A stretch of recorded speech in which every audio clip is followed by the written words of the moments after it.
오늘도 우리 본말송에서 선교사 열전 네 번째 말씀입니다. 믿음은 이란 제목으로 함께 은혜 받는 시간 갖도록 하겠습니다. 오늘이 이제 2021년 상반기 마지막 주일입니다. 어찌 이렇게 벌써 6월이 다 지나고 반년이 지났을까? 어찌 보면 참 지나간 세월은 너무나 빠른 것 같습니다. 저희 어머니가 5월 달에 8순이셨습니다. 제가 10년 전에 7순이라고 해서 저희 집에서 잔치를 했습니다. 그래서 부페를 부르고 한 40-50명 되는 분들이 저희 집에서 같이 축하하면서 그런 아주 재밌는 또 은혜로운 시간을 보냈습니다. 그리고 10년이 지났습니다. 10년이 지나고 8순이 되어서 제가 또 영상을 만들었습니다. 영상을 만들면서 그동안 찍었던 사진들을 다시 한번 둘러보면서 저희 어머니의 80년을 한번 쭉 기록해 봤습니다. 그러면서 제가 그 배경음악으로 삼았던 찬송가가 바로 찬송가 301장입니다. 어느 순간부터 저는 이 찬송가가 그렇게 은혜가 되었습니다. 지금까지 살아온 것 주의 크신 은혜라, 한이 없는 주의 사랑 어찌 이루 말하랴. 우리가 인생을 살면서 전쟁을 겪은 분도 있습니다. 환난과 핍박을 겪은 분들도 있습니다. 사업이 어려워서 정말 밑바닥까지 내려간 분들도 있고, 또 병원에서 수술하면서 또 병원에서 많은 고통의 나날을 보낸 분들도 아마 계실 겁니다.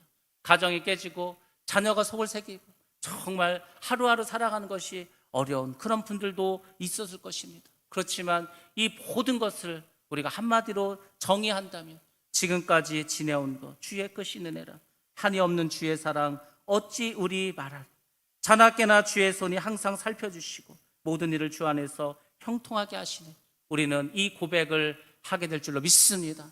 아무리 힘들어도 아무리 어려워도 주님 우리와 함께 하십니다.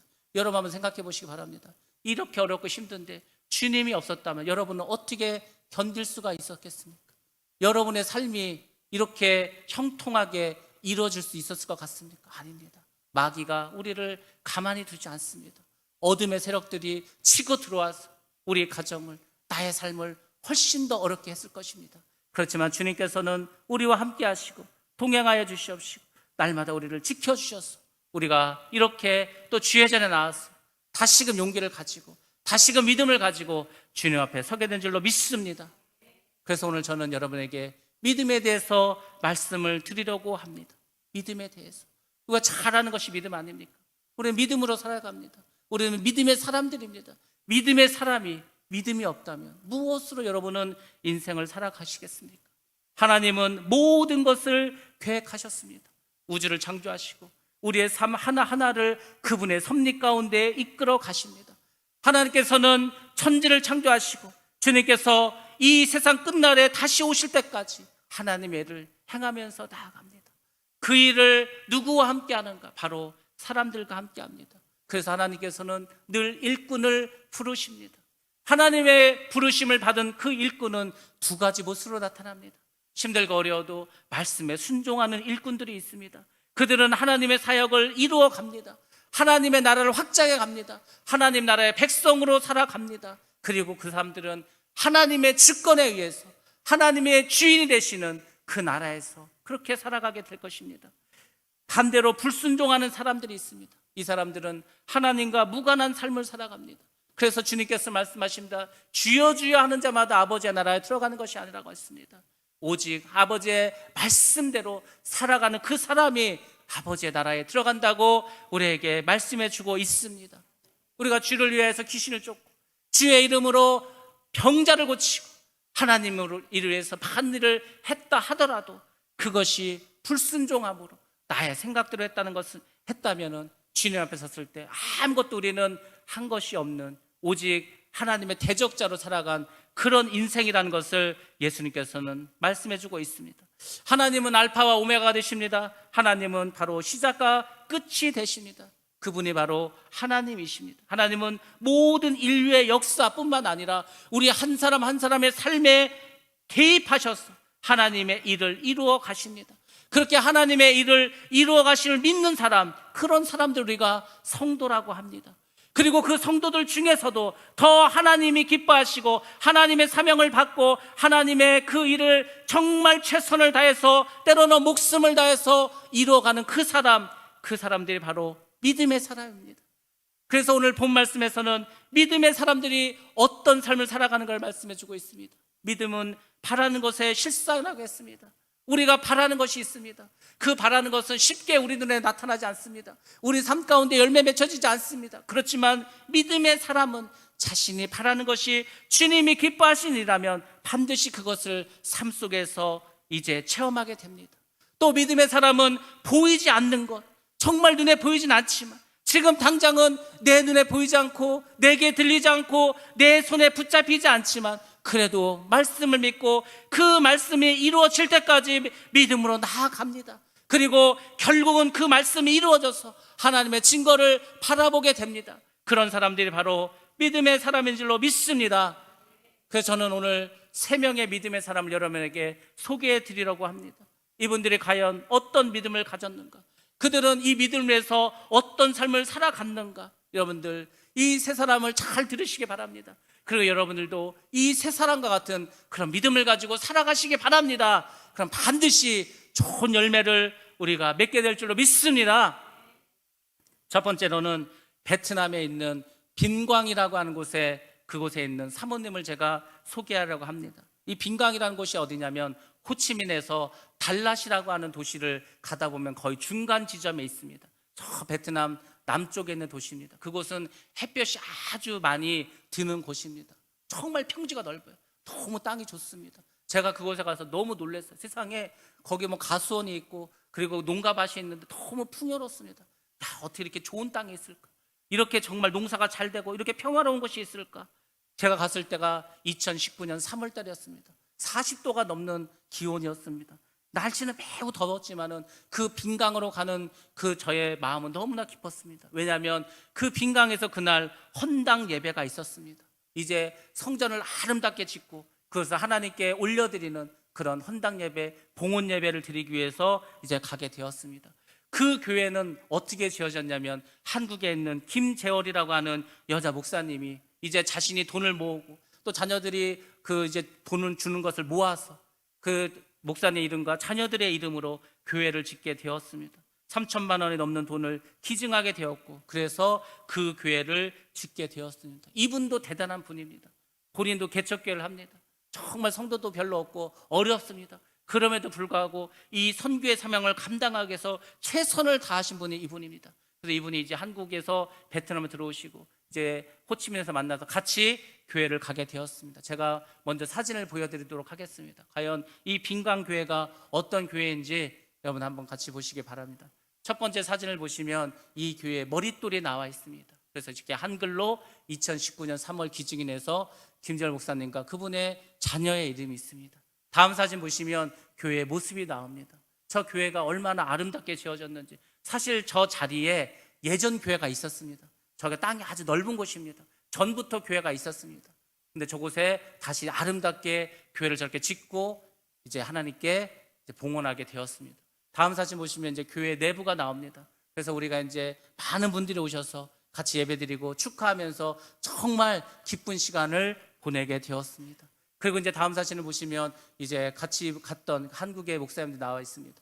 가운데 계신 그 녹색 옷을 입고 있는 분이 바로 김재월 목사님입니다. 저분께서 정말 어렵지만은 헌금을 하셔서 교회를 짓게 되었습니다. 그리고 이제 그 오른편 쪽에 있는 양복을 입고 있는 분이 저 교회 현재 담임 목사님 되십니다. 그리고 이제 왼쪽에 흰 옷을 입고 있는 저 할머니, 저분이 바로 저 담임 목사님의 어머니시고 사실 저분도 사모님이십니다. 바로 남편이 저 교회 목사님이셨습니다. 사실 저는 오늘 저 사모님에 대해서 여러분들에게 말씀을 드리려고 합니다. 다음 사진 보시면 저희가 이제 예배를 드리고 식사를 잘 마치고 이제 떠나게 되었습니다. 그래서 이제 저는 차 안에 있고 인사를 나누는데 저 사모님이 뒤에서 아무 말 없이 저희들을 바라보고 계셨습니다. 제가 저분을 보면서 참 많은 생각을 했습니다.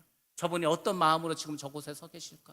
저분의 삶은 어떤 인생이었을까? 제가 생각하면서 오늘 여러분에게 저분의 믿음에 대해서 말씀을 드리도록 하겠습니다.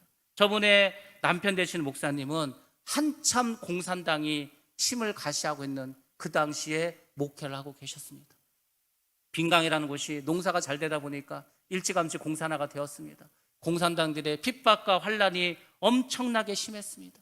그곳에서 목회를 한다는 거 결코 쉽지 않습니다. 감옥에도 가야 되고 핍박도 받아야 되고 때로는 고문을 당해야 되고 너무너무 힘든 일을 겪게 되었습니다. 그렇지만 저분은 정말 눈물로 기도하면서 저 지역을 지켰습니다. 교회를 지켰습니다. 온갖 환난과 핍박 가운데서도 온몸으로 그것을 다 맞으면서 남편 목사님이 핍박 가운데 소천하는 가운데서도 저분은 기도로 교회를 지켰습니다. 그리고 그의 두 아들이 이제 목사가 되었습니다. 큰 아들이 담임 목사가 되었습니다. 두 아들을 목사로 키워냈습니다. 남편 목사님도 공산치하에서 그렇게 힘들게 어렵게 교회를 하셨는데 두 아들도 얼마나 힘든지 모릅니다. 이 두 아들이 호치민에 있는 우리 베트남 침례 신학교에서 이제 공부를 하게 되었습니다. 그리고 이 두 아들이 이제 아버지가 세워놨던 그 고향 교회에서 다시 교회를 맡아서 새로 교회를 지어가면서 이렇게 목회를 합니다.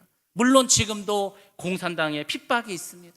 지금도 어려움을 겪습니다. 그럼에도 불구하고 오직 믿음으로 나아갑니다. 아까 보여줬던 그 사모님은 겉을 볼 때는 아주 연약해 보이시는 분입니다. 말도 거의 하지 않습니다. 그냥 늘 인자한 웃음으로 온유한 모습으로 그렇게 계신 것을 제가 봤습니다. 그렇지만 저는 그분의 영혼을 봤을 때 저분이야말로 진정 믿음의 거인이구나, 이것을 깨닫게 되었습니다. 비록 육신은 연약하지만, 비록 가진 힘은 없지만, 그래도 끝까지 하나님을 바라보면서 믿음을 가지고 남편 목사뿐만 아니라 아들 목사들까지 섬기면서 그 지역에서 하나님의 나라가 이루어지기 위해서 기도하고 인내하고 하나님을 향한 끊임없는 그 믿음, 그 사랑을 정말 지켰던 분, 저는 저분이야말로 우리가 본받아야 될 믿음의 거장이다, 이렇게 깨닫게 되었습니다. 하나님께서는 우리가 정말 하나님 뜻대로 살기를 원하십니다. 그렇지만 이 세상은 우리가 하나님 뜻대로 살기에는 너무도 어려운 그런 세상입니다. 그렇지만 그럼에도 불구하고 우리가 믿음으로 살아간다 한다면 하나님께서는 그 어려운 가운데서도 부흥을 허락하시고 그 어려운 가운데서도 하나님의 나라를 확장시켜 나갈 줄로 믿습니다. 지금 코로나로 한국의 많은 교인들이 교회를 떠납니다. 많은 교회들이 문을 닫습니다. 많은 사람들이 주님에서 이제 세상으로 나아가게 됩니다. 그렇지만 그 와중에서도 크게 부흥하는 교회가 있습니다. 지역을 살리는 교회가 있습니다. 하나님의 나라를 이루어가는 교회가 있습니다. 저는 이 사모님을 바라보면서 우리 교회가 정말 주님께서 함께 하시고 주님이 기뻐하시는 교회가 되어서 이 지역을 변화시키고 더 부흥하고 주신 사명을 잘 감당해야 되겠다 기도하고 또 기도합니다. 여러분들도 이 일을 위해서 기도하시기 바랍니다. 하나님의 사람은, 믿음의 사람은 반드시 하나님의 나라를 이뤄갈 줄로 믿습니다. 두 번째 말씀드릴 선교사님, 목사님 계십니다. 이분은 로버트 모리슨이라고 하는 영국의 목사님이십니다. 이분이 어떤 분이냐면 중국에 최초로 복음을 전한 그런 선교사입니다. 물론 중국 청나라 때 많은 가톨릭의 그 선교사들이 가서 복음을 전했습니다. 그렇지만 이분은 개신교 목사로서 최초로 복음을 중국에 전한 분입니다. 이분은 스코틀랜드 장로교 출신이었습니다. 이분이 1807년에 이제 중국에 들어가기 위해서 마카오에 입국하게 됩니다. 이 당시 청나라는 이제 선교 금지령을 내렸습니다. 선교를 할 수가 없습니다. 선교하는 순간 바로 추방을 당하고 맙니다. 그래서 이분이 처음에 중국에 갔을 때는 아무것도 할 수가 없었습니다. 그렇지만 이분은 1834년 사망할 때까지 20년 동안 중국을 위해서 헌신적인 삶을 살아갑니다. 정말 어려웠지만, 정말 고독하고 외로웠지만 하나님의 나라를 위해서, 하나님의 영광을 위해서 자신의 삶을 온전히 주님께 드리게 되었습니다. 이분의 아버지는 장로님이셨습니다. 이분은 가난했습니다. 1782년 이분이 태어났을 때 아버지는 신발 장사를 하고 있었습니다. 그렇지만 교회 장로로서 그 아버지는 엄격한 신앙 지도를 자녀들에게 했습니다. 또한 그 어머니 역시 자녀들 위해서 날마다 기도하면서, 눈물로 기도하면서 자녀들이 믿음으로 잘 살아갈 것을 그렇게 하나님께 기도드렸습니다. 그런데 이 분이 20살이 되었을 때 어머니께서 소천을 하고 맙니다. 그래서 이 목사님 마음 가운데 얼마나 공허한 마음이 들었는지 모릅니다. 사랑하는 어머니가 돌아가시게 되었습니다. 너무 마음이 아팠습니다. 그렇지만 그 아픔 가운데서도 어머니가 성경을 가르쳐 준 것을 기억합니다. 여러분들이 자녀들에게 무엇을 남겨줄 수 있습니까? 많은 돈을 줄 수 있습니까? 무슨 권력을 물려줄 수 있습니까? 아닙니다. 우리가 자녀들에게 물려줄 수 있는 것은 바로 믿음인 줄로 믿습니다. 여러분의 믿음의 기도, 여러분께서 정말 자녀들을 위해서 믿음으로 살았던 그 행위들, 이것이 자녀들에게 큰 재산이 될 줄로 믿습니다. 어머니가 돌아가신 가운데서도, 슬픔 가운데서도, 외로움 가운데서도 그분은 그 어머니가 가르쳐준 성경 말씀을 기억하면서 이제 내가 목사가 돼야 되겠다, 내가 목회자가 돼야 되겠다 결심을 하고 런던으로 떠나게 됩니다. 런던에서 2년 동안 런던 선교회에서 이제 해외 선교사로 지원하면서 중국에 대한 공부를 합니다. 선교사로 훈련하게 됩니다. 그리고 1807년 1월 8일 날 목사 안수를 받고 1월 31일 날 중국을 향해서 떠나서 이제 중국에 도착하게 됩니다. 25살의 나이로 중국에 오게 되었습니다. 근데 중국에 들어가기도 전에 마카오부터 들어갔는데 이게 만만치 않았습니다. 청나라에서 너무나 핍박이 심합니다. 선교를 할 수 없는 상황이었습니다. 그 당시에 중국도 서양 세력이 자신의 나라를 침략하고 자신들을 힘들게 하니까 서양에서 왔던 선교사들도 많이 핍박하게 되었습니다. 중국 사람들이 외국 사람들을 만나지 못하게 합니다. 중국 사람들이 외국 사람에게 중국어를 가르치면 중국어를 가르쳐줬던 그 중국 사람은 사형에 처하게 됩니다. 그리고 그 외국인은 추방당하게 됩니다. 중국어를 배울 수가 없습니다. 중국 사람을 만날 수가 없습니다. 그 무슨 선교를 하겠어요? 힘들고 어려운 가운데 이분이 정말 기도할 때 이제 카톨릭으로 개종했던 중국인 2명을 만나게 됩니다. 그들에게 중국어를 배우게 됩니다. 그렇지만 이분은 선교 지원도 제대로 받지 못합니다. 잘 집도 별로 없습니다. 창고와 같은 곳에서 잠을 자게 됩니다. 수입이 없으니까 먹는 것도 부실합니다. 이분의 마음이 얼마나 힘들겠어요. 25의 나이에 선교하러 갔는데 이거는 뭐 중국 사람 만나지도 못하고 말도 배우지도 못하고 얼마나 힘들었는지 모릅니다. 이분은 그 가운데서 너무나 고독했습니다. 내가 언제 추방당할지 못한다는 그 불안감도 있었습니다. 그럼에도 불구하고 믿음을 가지고 내가 어찌하든지 이곳에 복음의 씨앗을 뿌리리라, 그 믿음을 가지고 하루하루를 기도하면서 나아갔습니다. 그러다 이분이 이제 동인도 회사에 취업을 하게 됩니다. 그곳에서 통역 사원이 되어서 이제 통역 일을 하면서 이제 많은 중국에서의 일을 감당하게 됩니다. 사람들 만날 수 없으니까 문서 선교를 하기 시작했습니다. 중국어 사전을 3권을 만듭니다. 그리고 중국어로 성경을 번역하게 됩니다. 그 성경이 신천성서라는 성경책입니다. 세계 최초로 한문으로 쓰여진 성경이 나오게 됩니다. 그 성경이 어떤 성경인지 아십니까? 1866년 토마스 선교사가 대동강을 거슬러 와서 평양으로 옵니다. 그곳에서 이제 죽음을 당합니다. 그때 그 몸 안에 있었던 성경 3권을 채치량에게 전달해 줍니다. 그 성경이 바로, 그 한문 성경이 바로 이 로버트 모리슨 선교사가 번역했던 성경입니다. 그 성경을 채치량이라는 사람이 받았습니다. 근데 성경은 그 당시 조선사회에서 금서였습니다. 가지고만 있어도 벌을 받았습니다. 너무 무서워서 박영식이라고 하는 평양 주사에게 줍니다. 그 박영식이 종이가 얇으니까 그것을 다 찢어서 자기 집 벽지로 사용했습니다. 방에 들어가면서 나가면서 성경을 보게 됩니다. 이 사람이 믿음이 생겼습니다. 그리고 이제 자기 집을 교회로 만듭니다. 그것이 바로 널다리 교회가 되었습니다. 거기에 사람들이 많아지고 이제 목사님이 오게 되어서 더 크게 부흥해서 장대현 교회가 되었습니다. 그리고 바로 그 장대현 교회에서 지난주에 말씀드린 1907년 평양 대부흥이 이루어지게 되었습니다. 모리스 선교사가 우리하고 상관없는 사람 같지만 그분이 있었기 때문에, 그분이 그 고독과 싸우면서 선교사로 왔지만 아무것도 할 수 없는 그 막막한 상황 가운데서도, 캄캄한 현실 가운데서도 이제 성경을 한문으로 번역하고 그 성경이 조선 땅에까지 들어와서 우리에게 이런 놀라운 역사를 주게 되었습니다. 하나님은 이렇게 일하십니다. 하나님은 아무것도 아닌 것 같지만, 아무 연관성이 없는 것 같지만 하나님께서 이렇게 해서 그분의 일을, 그분의 나라를 확장하면서 나아간 줄로 믿습니다. 이 일을 누가 하시겠습니까? 이 일을 바로 믿음의 사람들이 하나님의 말씀을 가지고, 하나님의 부르심을 가지고 감당해야 할 줄로 믿습니다. 그 사람이 바로 여러분이 돼야 할 줄로 믿습니다. 모리슨 선교사를 비판한 사람들이 있었습니다. 그 사람들이 모리슨 선교사에게 말합니다. 중국에서 당신이 조금이라도 영향을 끼칠 수 있을 것이라 생각하십니까? 당신이 중국에서 무엇을 할 수 있겠습니까? 중국말도 못하고 중국 사람도 만나지 못하고 과연 무슨 일을 할 수 있을 겁니까? 그렇게 물어봤습니다. 그때 모리슨 선교사님은 이렇게 대답했습니다.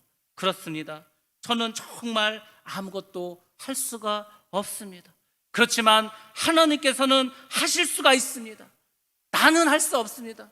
우리가 뭘 할 수 있습니까? 우리가 힘이 있습니까? 돈이 많습니까? 권력이 있습니까? 여러분들 손에 능력이 있습니까? 여러분들 죽은 자를 살릴 수 있습니까? 병든 자를 고칠 수 있습니까? 우리는 아무것도 할 수가 없습니다. 그렇지만 이 모든 일은 바로 우리 주 예수 그리스도를 통해서 하나님께서 하실 줄로 믿습니다. 그것을 믿는 것이 믿음의 사람이고 믿음인 줄로 믿습니다. 믿음의 사람은 하나님이 역사하심을 믿습니다. 아무리 힘든 상황에서도, 아무리 어려운 가운데서도 하나님은 살아계신다. 하나님 역사하신다. 지금도 하나님은 나를 바라보고 계신다. 나와 동행하고 계신다. 하나님께서는 모든 것을 알고 계시고 결국 이 모든 것을 하나님께서 그분의 뜻 가운데서 아름답게 이루리라. 그 믿음을 가지고 우리는 나아갈 줄로 믿습니다. 제가 여기까지 말씀드린 그 모리스 선교사, 그래서 우리가 사진을 통해서 같이 한번 보도록 하겠습니다.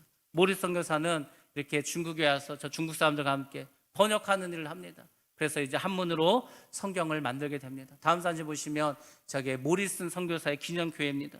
마카오에 있는데 제가 2019년에 저곳을 다녀왔습니다. 저곳이 작은 교회입니다. 저 안에 가시면 그 모리스 선교사의 사진이 있고 그분이 하신 말씀이 있고 여러 가지 이제 그 기록물들이 있습니다.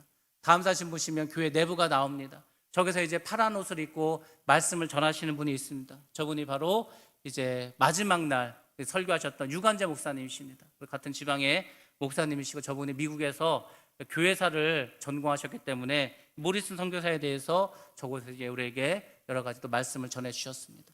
다음 사진 보시면 저 교회 뒤에 묘지가 있습니다. 그래서 이제 여러 선교사들의 묘지가 있는데 저기 보면은 제임스 모리슨이라고 하는 사람의 묘지가 있습니다. 근데 신기한 게 뭐냐면 born and died, 태어나고 죽었다. 태어난 날과 죽은 날이 같습니다. 1811년 3월 5일 태어난 날 죽었습니다. 그게 바로 제임스 모리슨이고, 제임스 모리슨 누구냐면 바로 로버트 모리슨 선교사의 아들입니다. 태어난 날 죽었어요. 하루살이 인생이었습니다. 그렇지만 그 하루살이 인생도 하나님께서는 사용하셨습니다. 자, 이렇게 해서 모리스 선교사에 대해서 제가 말씀드리고, 세 번째 말씀드릴 분은 칼 라이알트 선교사입니다. 이분은 노르웨이의 선교사님이었습니다. 1890년 홍콩이 아직 중국 땅이었을 때 중국하고 영국하고 아편전쟁을 벌입니다. 아편전쟁에서 영국이 이기게 됩니다. 그리고 이제 홍콩을 100년간 조차하게 됩니다. 100년간 이제 영국이 다스리게 됩니다. 근데 영국이 다스리기 그 전이었던 1890년에 홍콩으로 들어갑니다. 홍콩성에 들어가서 이제 선교를 합니다. 근데 이분이 보니까 홍콩에 가보니까 맨 절이에요. 많은 사람들이 절을 믿고 불교를 믿고 도교를 믿습니다. 그 누구도 예수를 믿으려 하지 않는 거예요. 예수를 믿는 사람이 아무도 없습니다. 지금도 마찬가지. 지금도 중국에 가보시기 바랍니다. 홍콩이나 마카오에 가보시기 바랍니다. 교회는 거의 없습니다. 다 절이고 그냥 집집마다 자기 조상신을 섬겨서 향을 이렇게 바치는 곳이 바로 중국입니다. 그러니까 그때는 더 했겠죠. 이분이 선교를 갔는데 도저히 선교가 안 됩니다.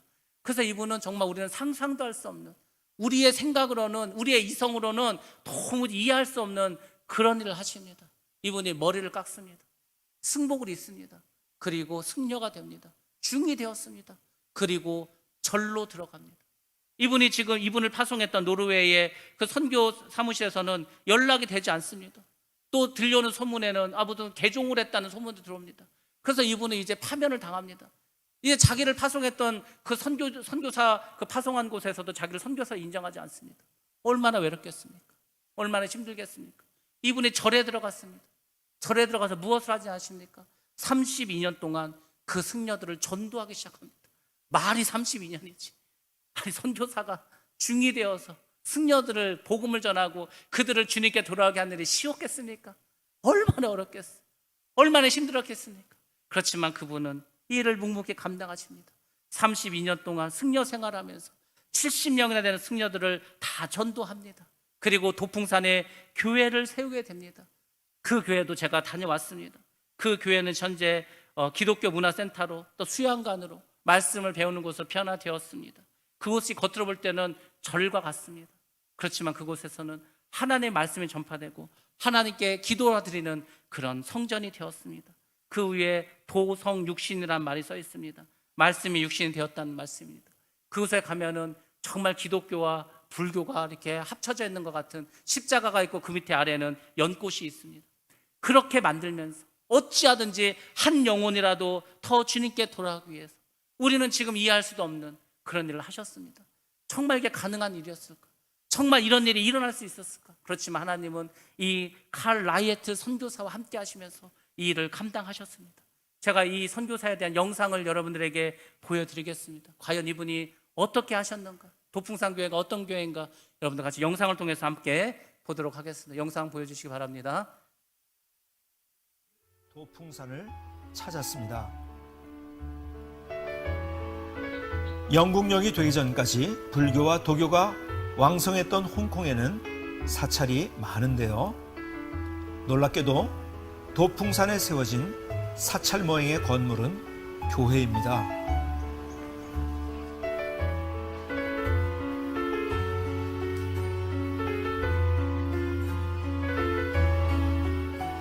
(1903년) 중국 선교사로 파송받은 노르웨이 출신의 칼 라이엘트 선교사는 많은 불교 승려들에게 복음을 전하고 1930년 이곳 도풍산 위에 교회를 세웠습니다.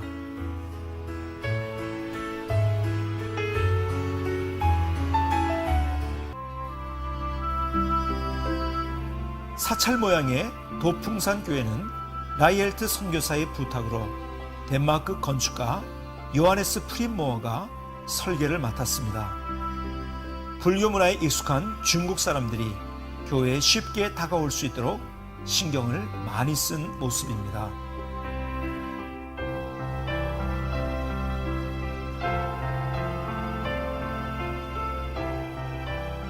중국 사람들이 좋아하는 숫자 8을 이용해서 지은 팔각정 모양의 예배당입니다. 라이엘트 선교사가 이곳에 도착해서 복음의 씨를 뿌리고 교회가 세워지기까지는 무려 32년이라는 아주 긴 세월이 흘렀습니다. 너무 오랫동안 선교의 열매가 없자 본국에서는 선교사의 파면을 결정하기에 이르렀습니다.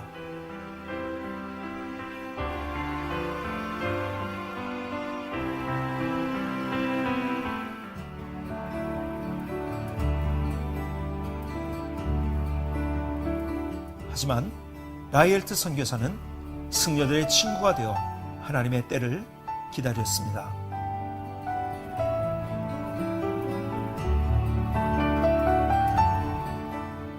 그리고 마침내 사역을 시작한 지 32년 만에 70여 명의 승려가 한꺼번에 세례를 받고 죽게 돌아오는 기적을 보았습니다.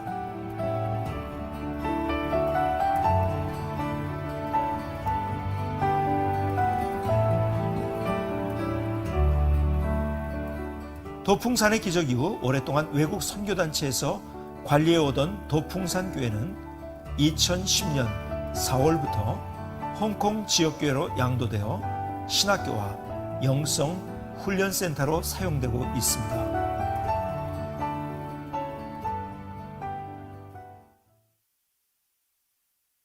이렇게 해서 이제 이 칼 라이에트 선교사는 정말 어려운 그 30여 년의 그 고통 시간 다 보내고 많은 사람들 주님께 돌아오게 했습니다. 제가 사진 몇 장을 먼저 보여드리면서 또 설명을 드리도록 하겠습니다. 이제 저분이 바로 칼 라이엘트 선교사입니다. 머리를 깎고 승복을 입고 저렇게 승려들에게 복음을 전해서 저 사람들을 다 예수 믿는 사람들로 만들었습니다. 이게 보통 일입니까? 보통 기적입니까? 믿음의 사람들은 이렇게 말도 안 되는 일 이렇게 행할 수가 있습니다. 다음 사진 보시면 저것이 이제 그 성전에서 낭떠리 쪽으로 한 5분 정도 걸어가면 있는 곳입니다. 저기 이제 생명문이라고 하는 작은 문이 있습니다. 저기 한자로 몇 자가 써 있는데 저 글은 순원이라고 하는 중국의 아주 유명한 정치인이 쓴 글입니다. 순원이라는 분이 예수를 믿게 되고 저곳에서 이제 생명문이라는 것을 쓰게 되었습니다. 그리고 저 바위에도 활제준해해서 주님, 살아계신 주님이 내 안에서 주님이 살아계신다. 이렇게 신앙 고백의 글이 있고, 다음 이제 사진을 보시면 십자가가 세워져 있습니다. 저 십자가 위에 두 자의 한문으로 써 있습니다. 성료 다 이루었다. 다 이루었다 해서 저 사실 낭떠러지고 저 뒤가 이제 홍콩 시내인데 홍콩 시내가 내려 보이는 저 언덕 위에다, 저 산 위에다가 십자가를 세우고 이곳에서 하나님께서 다 이루셨다. 이렇게 이제 십자가를 세웠습니다. 오늘 제가 말씀드린 이 세 사람들에게는 공통적인 특징이 있습니다. 그것은 바로 무엇입니까? 이분들에게는 믿음이 있었다는 것입니다. 이분들은 믿음이 무엇이라는 것을 우리에게 보여주셨습니다. 그들은 고독했습니다. 외로웠습니다. 그렇지만 그 고독과 외로움과 잘 싸웠습니다. 그들은 핍박을 당하고 고난 가운데 있었습니다. 그렇지만 그 핍박과 고난을 잘 견뎌냈습니다. 그들의 현실은 깜깜하고 암담하였습니다. 그렇지만 힘을 내어서 이 현실을 잘 인내했습니다. 어떻게 이들이 이렇게 할 수 있었습니까? 바로 그들에게는 믿음이 있었기에 이런 일들을 다 감당한 줄로 믿습니다. 아까 보여드렸던 그 모리스 선교사의 아들 제임스 모리스, 그의 묘비에 태어나고 죽었다. 하루살이 인생이었다. 그렇지만 그 하루가 아무 의미 없는 하루가 아니었습니다. 그 하루 그가 태어나서 죽음으로 그의 아버지인 로버트 모리스는 하나님께 기도할 때마다 아버지 하나님, 저는 아들을 이곳에 묻습니다. 하나님께서도 그분의 아들은 예수 그리스도를 이 땅에 보내주셨어. 우리를 위해 십자가에 죽으시고 그 땅에서 묻으시지 않으셨습니까? 저도 하나님께서 주신 이 사명을 다하는 날 때까지 믿음으로 살아가겠습니다. 견디겠습니다. 담대해 나가겠습니다. 인내하겠습니다. 이렇게 기도하지 않았겠습니까? 그래서 하루를 살았던 그 제임스 모리슨도 나름 하나님의 사명을 감당했습니다. 여러분은 지금 여러분의 묘비에 무슨 말을 남길 수가 있습니까? 여러분은 주님 앞에 섰을 때 주님께서 여러분에게 어떤 평가를 내리실 것으로 생각하고 있습니까? 때로는 여러분들이 하나님의 입장이 되어서 여러분을 바라봐야 합니다. 내가 하나님이라면 나를 보고 하나님 무엇이라 하실 건가? 우리가 하나님 앞에 섰을 때 하나님 우리에게 물으십니다. 너는 무엇을 하다가 왔느냐? 무엇을 하다가 이 땅에서 무엇을 하다 왔느냐? 만약에 우리가 이 땅에서 하나님을 위해서 한 것이 아무것도 없다면, 또는 하나님의 일을 한다고 했지만 하나님의 뜻과는 아무 상관이 없는 자기 욕심과 자기의 생각과 자기의 자아를 죽이지 못하고 결국 하나님 뜻에서 벗어나고 살았다면, 그때 우리가 하나님 앞에 섰을 때 결과적으로 우리는 하나님을 위해서 한 것이 아무것도 없는 그런 인생이 되고 맙니다.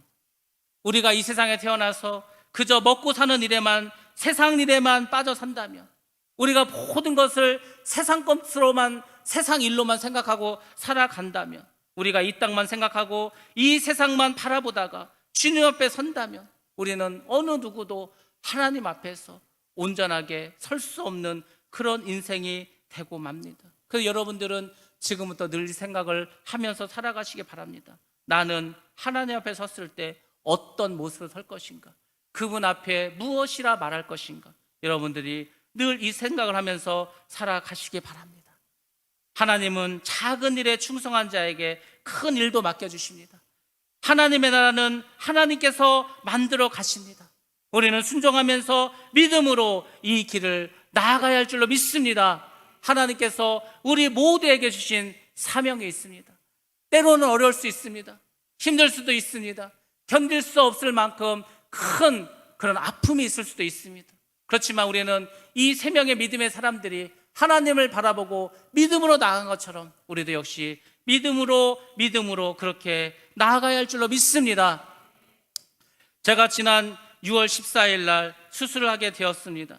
4월 달에 처음 병원에 갔을 때는 1cm 정도 되었는데, 이게 일이 있고 바쁘다 보니까 도저히 수술 날짜를 만들 수가 없어서 그냥 놔뒀는데, 이제는 더 이상 이제 수술하지 않으면 어떻게 할 수 없는 상황까지 이르게 되었습니다. 살을 10cm 이상 찢었습니다. 수술한 날 제가 병원에 있는데 너무 아팠습니다.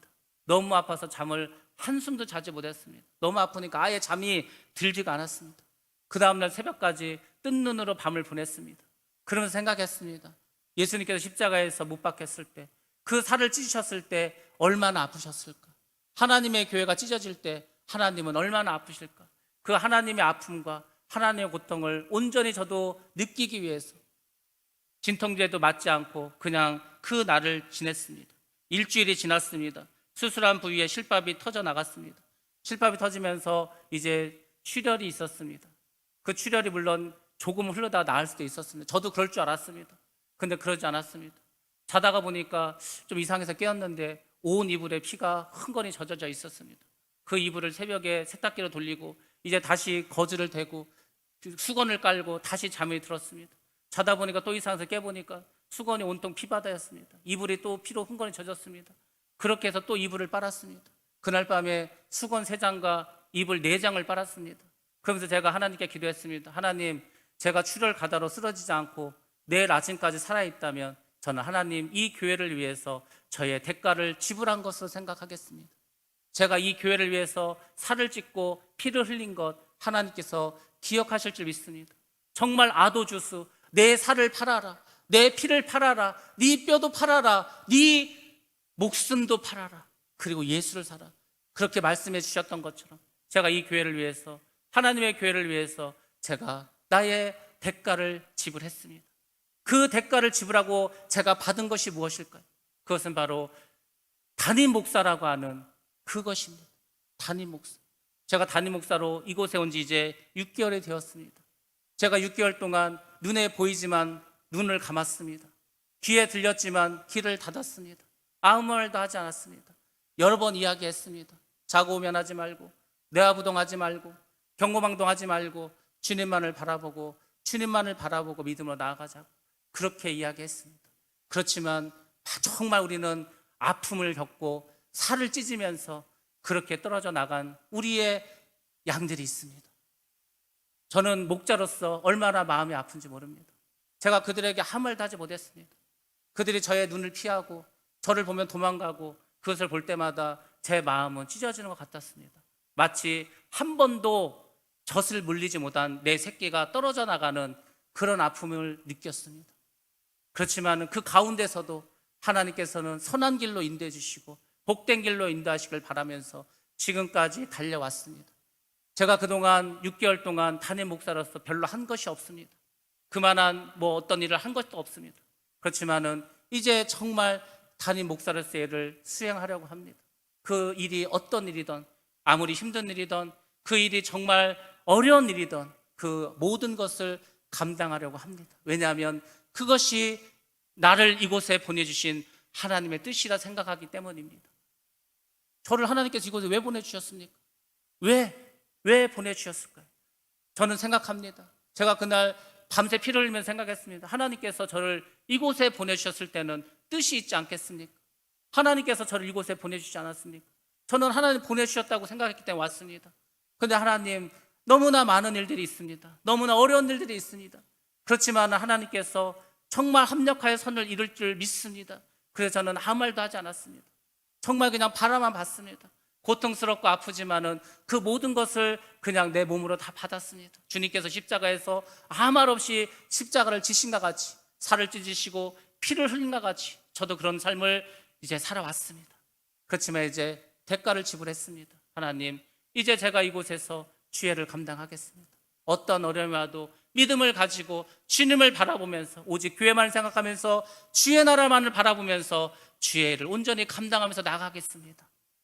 여러분들이 함께 하시고 저를 위해서 기도해 주시기 바랍니다.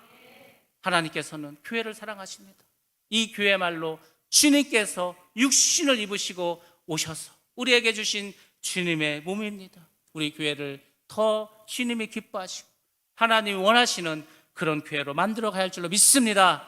하나님의 나라는 우리 가운데 이루어져야 하고 하나님 나라는 우리 가운데 역사해야 할 것이며 그 하나님 나라 이 땅에서 더 번성하고 주님이 오셨을 때 그 하나님의 나라를 우리는 주님 앞에 올려드려야 할 줄로 믿습니다. 이를 감당하기 위해서 저와 여러분들 더 힘내시고 더 주님 바라보시고 더 믿음으로 나아가시기를 주의 이름으로 축원합니다.